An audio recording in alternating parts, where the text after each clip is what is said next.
बढ़ते हैं आगे। अमरवाड़ा उपचुनाव के लिए मतगणना जारी है। पहले राउंड के बाद बीजेपी प्रत्याशी आगे चल रहे हैं। 1764 मतों से आगे चल रहे हैं कमलेश शाह। 20 चरणों में वोटों की गिनती होनी है। मतगणना के लिए सुरक्षा के कड़े इंतजाम किए गए हैं। तो ये बड़ी खबर इस वक्त आपको बता रहे हैं, जहां पर सुबह 8 बजे से मतगणना शुरू हो गई है। पहले राउंड के क्या रुझान निकलकर सामने आए वो हम आपको बता रहे हैं।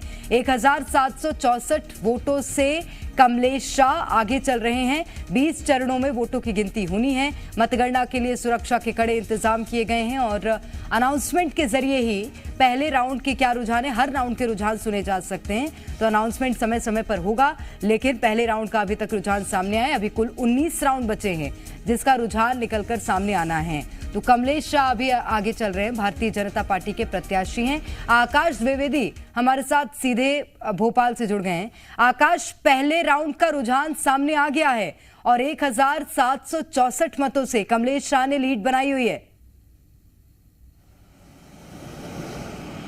बिल्कुल, कमलेश शाह की ये लीड और बढ़ चुकी है क्योंकि दूसरा राउंड जो है वो खत्म होने की कगार पर है। ऐसे में 3000 के करीब की लीड भाजपा प्रत्याशी कमलेश शाह की मान सकते हैं और अगले कुछ घंटों में यह स्पष्ट हो जाएगा कि जो लीड है वो किसकी ओर ज्यादा है, क्योंकि अभी ये बहुत शुरुआती रुझान है। क्योंकि अभी बैलेट पेपर की जो गिनती हुई है वो पोस्टल बैलेट की वो हुई, इसके बाद ईवीएम मशीन खोले गए हैं और ईवीएम मशीन खुलने के बाद भी भारतीय जनता पार्टी के प्रत्याशी कमलेश शाह की बढ़त अमरवाड़ा उपचुनाव में देखने को मिल रही है। दरअसल ये जो पूरा क्षेत्र है आदिवासी क्षेत्र और दोनों प्रत्याशी भी आदिवासी वर्ग से ही आते हैं। कमलेश शाह पहले भी यहां से विधायक रह चुके हैं जब ये उपचुनाव हो रहा है, क्योंकि वो कांग्रेस पार्टी से विधायक थे और फिर भारतीय जनता पार्टी में शामिल हुए।